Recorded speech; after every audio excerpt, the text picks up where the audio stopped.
Hello viewers, Super GT here. So we return to Dragon Trail Seaside, and we all know what this means. This means the return of the Chicane of Death, or the Death Chicane, whichever way you want to put that. But this is going to be a difficult combination because we're driving Group 2 cars, a set of cars that don't often come up in the daily races, so Daily Race B here, and it makes for a fairly tricky combination. Group 2, a Dragon Trail Seaside, you combine that with, of course, the presence of the Death Chicane and the imminent sending of people to the realm. And it makes for a difficult combo, but we're going to try to tame the Chicane and tame this car. So, from 5th on the grid, let's see what we can do around here. And the first thing that's going to happen is going to get savagely dive bombed by an Italian. A Frenchman's going to spin off to the side. We're going to get attacked by a Spaniard. It really is all kicking off right here, as we sweep into this triple chicane, and this actually becomes really difficult. One of the things I noticed very quickly on this combination is slipstream, or dirty air to be more precise. So on the straights you do get a lot of slipstream, but through the corners you really do feel the effects of filthy and dirty air, as you really do get a absolute horrendous ton of understeer through a lot of these corners. And this kind of place here is not the best place to get understeer. Death Chicane beckoning. Death was beckoning at that moment there. Luckily I just backed out. The Italian ahead almost making a mistake. We're going to try and go for a revenge dive bomb. We make a mistake through the final corner onto the main straight once again. So 5th place, we gained a position where we lost one as well. So it's exactly where we started. So down this long straight, so Dragon Trail Seaside is characterised really by sort of, it's a weird one. It's a triangle in terms of shape really. So you've got 3 hairpins and then 3 straights which all have a different type of chicane on them. As this German has a fair old whack into the wall, and he says goodbye to his talent. Italian pulls off dive bomb number 2, so it wasn't coincidence, it wasn't a mistake. He just loves dive bombing at that corner, and he's pulled it off up into 2nd. Strong moves, overly strong I would suggest, but there he is in 2nd. No penalties. It must have been fine then, if there's no penalties. That's obviously how the game works. Okay, we find ourselves now in 3rd. We gain a couple of positions here. Can we tame the chicane this time around? Just checking the radar there, guy behind got very close, and like we said just before, just a moment ago, it's very difficult because of the understeer. As soon as you get within 2nd, you know, the suck zone, things get very tricky in terms of simply being able to turn into the corner. It just becomes a lot harder. I did catch up quite a lot with this guy here coming into the final turn of lap number 2. I'm going to see if we can go for this move here. As we do get a little bit closer, 4/10, and he's not getting the benefit of the slipstream from the person ahead. Get very close into turn 1. Through here just gets a little bit harder, and then this is the chicane where it really is noticeable in terms of the dirty air. It's coming through here. The car just really does not want to turn as much as you'd like. You just have to lift off a little bit longer than you'd want, and we just drop right off. At the end of the race, you can see the gap there. We went down to about 1.7 seconds behind, near enough 6 seconds, or about 6 seconds behind the leader. So the leader actually did really well just to break away and win. It's going to be a 3rd place on the podium at least, but we could certainly do better. A 29.0 in the race. Our qualifying time was a 28.4 going in. But we see Disco's up on the podium, always good to see. I'm sure KP Nuts will be happy for the extra coverage. Okay, so race number 2, starting in 5th once again. Plenty of Germans at the front of the pack with a Frenchman thrown in for good measure. Through the first corner, you're just hoping really that, well, for a mess up ahead. Falqueta messes up the exit of that corner, so we get up the inside coming into this fast sweeping right, flat out corner. So we get the move done there and try to cover off, make believe into the next hairpin. Frenchman semi-spins into the wall, kind of deja vu there, not quite a glitch in the matrix, as he didn't quite go into the wall as he did on the previous occasion. So a good start, go up into 3rd from 5th, and the thing I found about this race once again, because of the dirty air, once the race settles down, it becomes very hard to overtake. So you really do need to get a good. Well, actually, let's just talk about this quickly, because what is going to go on here? Yes, you guessed it. I completely wasted myself at the Chicane of Death. But A, you need good qualifying position, and B, you need to do your work early on in the race, ideally. So get everything done early in the race as possible. This is the next race, started in 4th, trying to attack on this first lap. Through the Chicane of Death, what's going to go on here? Well, nothing really too major. Falcator does get a little bit sideways.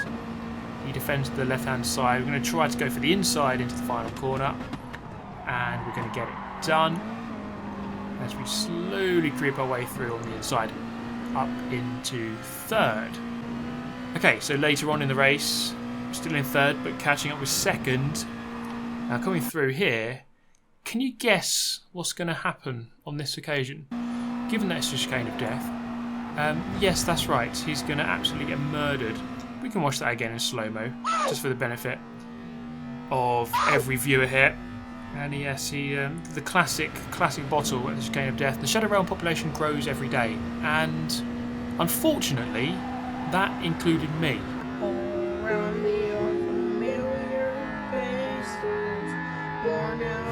So once again, making a big mistake. I was in 2nd place. I was in a good position there. Should have brought it home. Didn't. Bottled it. So the main thing here: try to improve your qualifying time, because really 2 things. It improves your consistency, so you're going to make less mistakes, and you start further up on the grid, which we just spoke about. It's very crucial around here because it's quite hard to overtake. When people don't make mistakes, of course. When people are making mistakes, then yeah, you can overtake them. And to be fair, quite a lot of people were making mistakes, but this is early in the week when I'm recording this and playing this. People do get better at the races as the week goes on. But slowly improving our time here, down to a 2. So just chipping away a 10th or half a 10th here and there. We're going to have a look at lap number 10 here. So this is going to be my fastest lap. So coming into the first corner, you're looking for the curb on the right hand side, just before the 100 board. Down to 2nd gear, quick burst of acceleration between the 2 apexes, and you're just looking for this, the white sand just after the red, and that's kind of where you're apexing. You're just looking there, and it's a crucial thing around a lap to look where you want to go, and that is quite important to just getting your way around the lap. Braking just before that shadow, you can sort of begin to turn while braking to get that car to turn in. Because I think I noticed that the car really does want to understeer. So nearly 2 tenths up, so we could theoretically here do a 27.9 if everything goes to plan. It doesn't quite go to plan there, just take a little bit too much curb, so you want to really be all over those curbs, but you just don't want to go over it.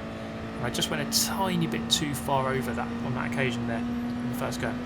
Braking pretty much at the start of the curb on this downhill right-hander. You want to touch that curb on the right-hand side ideally, and then power out to the outside as early as possible.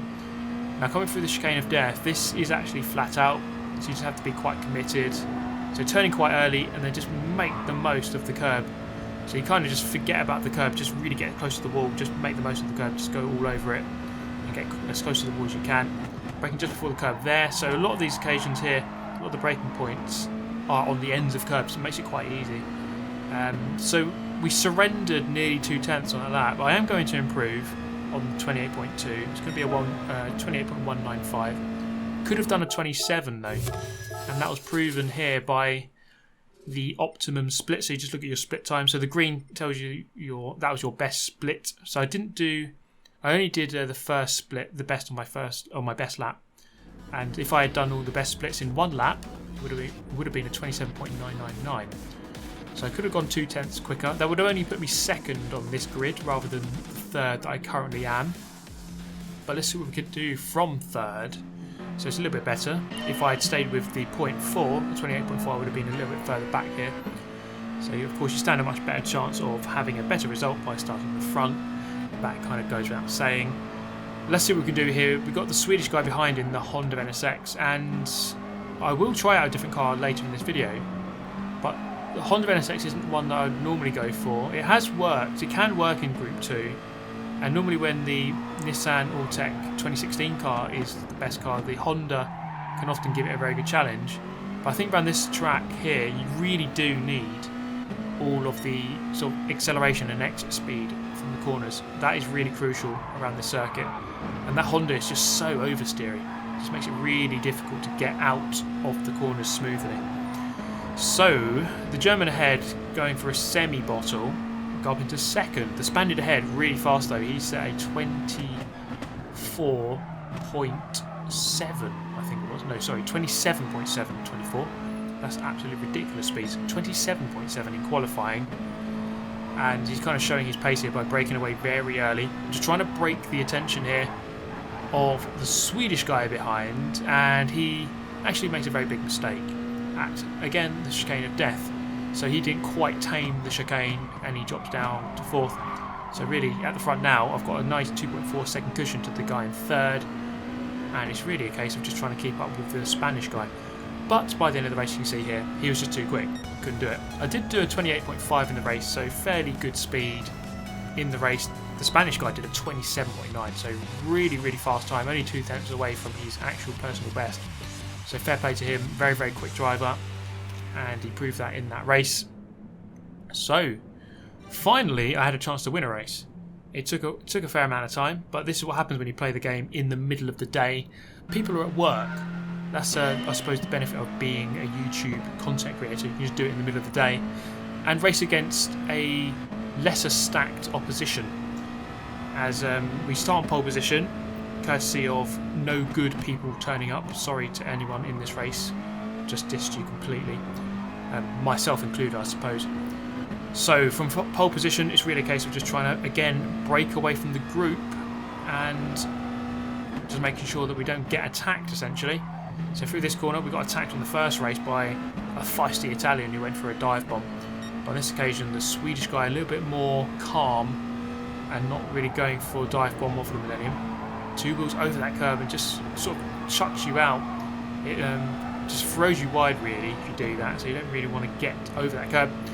And you can see as we look behind, the Swedish guy now has the attention of a German, as he's made a mistake somewhere through that chicane. Presumably a much bigger one than I made, and that's good news for me as I can just begin to break away from that pack, and that's really what you want from pole position. Just break away, get out of the slipstream range, and then you're not helping the guys behind. Not bottling the chicane always helps, and we pull away. And you can see here, as we come through this race, from pole position you can easily just lose it by making a silly mistake. But, well, can you guess what's about to happen here? Because we got through 4 times in a row from the lead, and well, actually we got through just fine. So we actually won a race without bottling it. Well done, Super GT. You can do good things, it turns out. 126 wins, pole position, fastest lap, clean race, victory, good stuff. But we're going to go for a different car. So we used the 08 Nissan GTR, but we're going to go for the 16 Lexus RCF. And this is always a risk, you know, just choosing a different car with only 5 minutes of practice. But we're going to see if it's possible. Can I win a race? Can I do well? Can I succeed in a different car that no one's using, that isn't on the top 10 leaderboard, and have a good result? Is it possible? Well, the first thing you need to do is, ideally, a chunk of practice. We've only got 5 minutes here, or less than. So we have to really work out what this car handles like. We know the track. I mean, I just did 11, 12, 13 laps in my last qualifying session. 29.0 on the first lap, so pretty good. And we can use our previous practice to really learn all our apexes and braking points, but then you just have to learn how this car responds to different corners.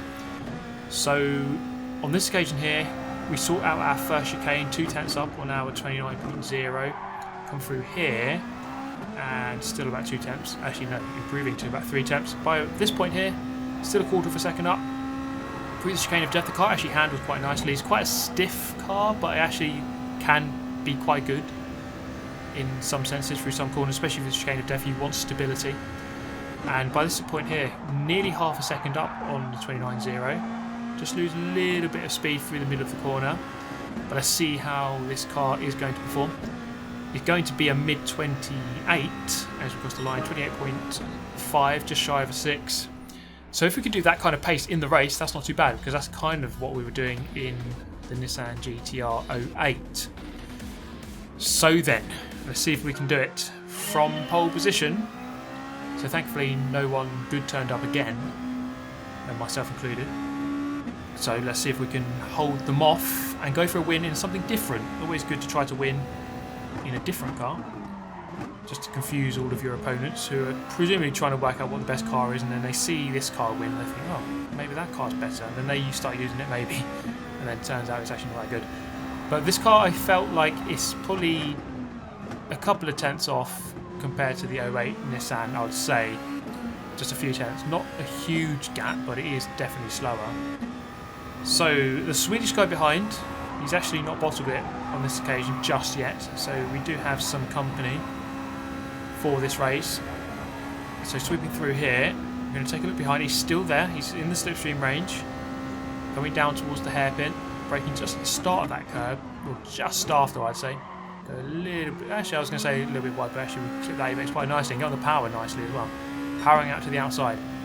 Through Def Chicane. Can we get through here okay? Now the thing is, we can be quite conservative. I did lift there. You know, you do want to get as far away from these guys as possible, but sometimes you just have to kind of hedge your bets and don't take too many risks. So on this occasion, just having a comfort lift just to make sure I don't bottle it and smash into the wall, and just ease into the race quite nicely. Trying to break the toe, so he's 3/4 of a second behind. He's going to gain still. Not much I can do really. I can try to zigzag a bit, but you're going to lose too much time, especially if the guy behind is really on it. They're just going to follow you, and you're both going to lose time by zigzagging too much. Through the first corner, a little bit of understeer, but we're still getting through here just fine, and he's made a mistake. So I'm not sure if it was because of the car or because he is maybe just a bigger bottle job than what I am. But the Swedish guy making another mistake and dropping back behind an Italian. So I've got a nice feisty buffer between myself now and the rest of the pack of nearly 2 seconds, or exactly 2 seconds, or just over 2 seconds. And by lap number 5, the gap went up to 5.7. So loads of people making a series of mistakes, and I was rather fortunate here to be able to just pull away. But did a 28.5 in the race, so good pace. Didn't bottle it through here. I'm in the lead by quite a long way. There's no need to really push too much. But I was happy with the pace here. 28.8, 28.7, 28.5. And then this final lap's going to be a little bit slower, 29.2. Fairly consistent pace in the Lexus as well. But this race is really characterised by dirty air and fairly tricky to overtake, and of course the Def Chicane. If you can tame all of those things, then you can succeed around here. But that is it from me. Thank you so much for watching. I do hope you enjoyed it as always. Big shout out to all of the channel members and the patrons for extra support on the channel. But of course, a very big thank you to everyone for watching the video. Thank you so much. I'll see you next time. Goodbye.